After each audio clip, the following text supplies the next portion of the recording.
सभी साथियों को जय भीम, नमो बुद्धाय। आज तथागत की शाक्यों द्वारा स्वागत के विषय में बताया जाएगा। जब तथागत शाक्य जनपद लौटे तो उन्होंने जनपद वासियों को दो समूहों में बटा हुआ पाया, एक अपने पक्ष में, एक दूसरा जो पक्ष था उनके विरोध में।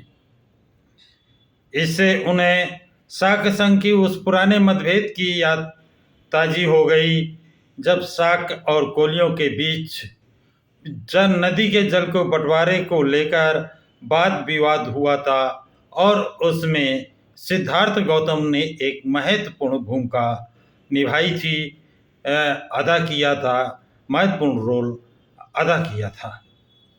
जो उस समय उनके विरोधी थे उन्होंने अब भी उनके प्रति कोई श्रद्धा व्यक्त नहीं की और उनकी महानता को स्वीकार करने से इनकार कर दिया। और उस समय जो उनके पक्ष में थे वो आज भी उनके पक्ष में हैं और उन्होंने अपने परिवार का, अपने एक एक पुत्र उनके साथ दीक्षित करने का निर्णय कर लिया। वो कुलपुत्र संघ में दीक्षित होकर के तथागत के साथ वापसी में, जब तथागत वापसी कहाँ के लिए, राजगृह के लिए कर रहे थे, तो वो सभी पुत्र उनके साथ चल दिए। जिन परिवारों ने अपने एक एक पुत्र को समर्पित करने का निश्चय किया था उसमें से एक परिवार अमितोदन का भी था। अमितोदन के दो पुत्र थे, एक का नाम अनिरुद्ध था जिसका बहुत लाड़ प्यार से और ऐश्वर्य में उसका पालन पोषण हुआ था। दूसरे का नाम महानाम था। महानाम अपने भाई अनिरुद्ध के पास गया और बोला, या तो तुम गृह त्याग करो, नहीं तो मैं गृह त्याग करूँगा। अनिरुद्ध ने उत्तर दिया, मैं सुकुमार हूँ, मेरे लिए गृह त्याग करके बेघर हो जाना कठिन है, तुम गृह त्याग कर लो। तब महानाम ने अनिरुद्ध को बताया, मैं तुम्हें बताता हूँ कि गृहस्थी में आपको क्या क्या करना पड़ता है। पहले तुम खेतों में हल चलवाना होता है, जब ये हो जाए तब खेतों में बीज डलवाना होता है, जब ये हो जाए तो खेतों में पानी सिंचवाना होता है, जब ये हो जाए तो पौधों की निराई करानी होती है, जब ये हो जाए तो फसल को कटवाना होता है, जब ये हो जाए तो फसल को उठवा ले जाना होता है, जब ये हो जाए तो उसकी पुली बंधवानी होती है, और जब ये हो जाए तो बैलों से रुदवाना होता है, और जब ये हो जाए तो उनके तिनकों को पृथक पृथक करवाना होता है, जब ये हो जाए तो भूसी पृथक करानी होती है, जब ये हो जाए तो उसे फटकवाना होता है, और जब ये हो जाए तो फसल को कोठी में भरवाना होता है, जब ये हो जाए तो फिर अगले वर्ष यही क्रम दोहराना होता है, और ये क्रम प्रत्येक वर्ष चालू रखना होता है। कार्यों की तो कोई अंत नहीं, आदमी के कामों की तो कभी समाप्त होती नहीं। ओह हमारा श्रम कब समाप्त होगा, ओह हमारे काम कब समाप्त होंगे। हम 5 इंद्रियों के सुख का भोग करते हुए हम सब आराम से रह सकेंगे। हाँ प्रिय अनिरुद्ध, कार्यों का कोई अंत नहीं है, हमारी मेहनत की समाप्ति तो कभी होती ही नहीं है। अनिरुद्ध बोला, तो गृहस्थी का भार को तुम ही संभालो, मैं ही घर से बेघर हो जाऊंगा।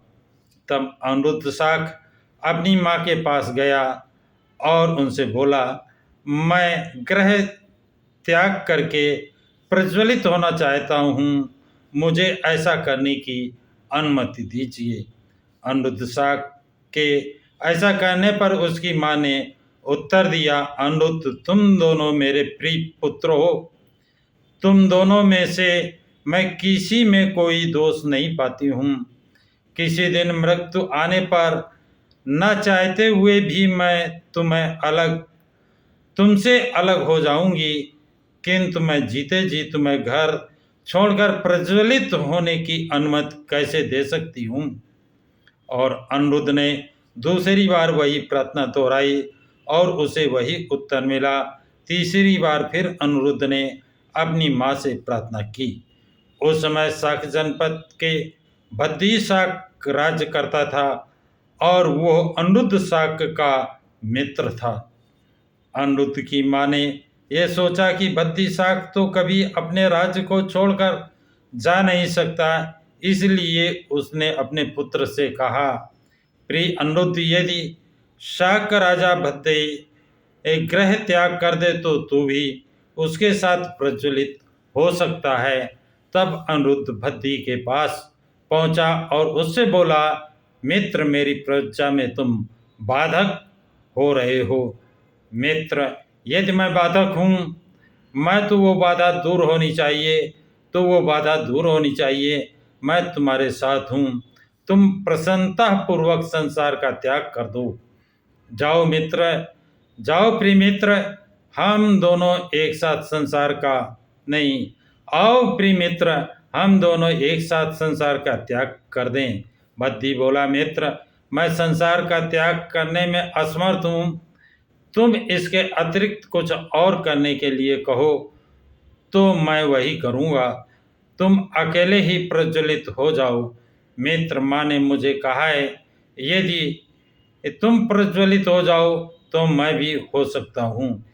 और तुमने अभी अभी कहा, यदि मैं बाधक हूँ तो वो बाधा दूर होनी चाहिए, मैं तुम्हारे साथ हूँ। प्रसन्नतापूर्वक संसार त्याग दो। इसलिए मित्र, आओ हम दोनों एक साथ संसार का त्याग करें। तब शाक राजा भद्दी अनिरुद्ध से बोला, मित्र, 7 वर्ष तक प्रतीक्षा करो। 7 वर्ष की समाप्त कर हम एक साथ प्रज्वलित होंगे। मित्र, 7 वर्ष का समय बहुत होता है, मैं 7 वर्ष तक प्रतीक्षा नहीं कर सकता। भद्दी ने 7 वर्ष का काल को घटाकर 6 वर्ष कर दिया और इसी प्रकार समय कम करते करते 1 वर्ष प्रतीक्षा करने की बात कही।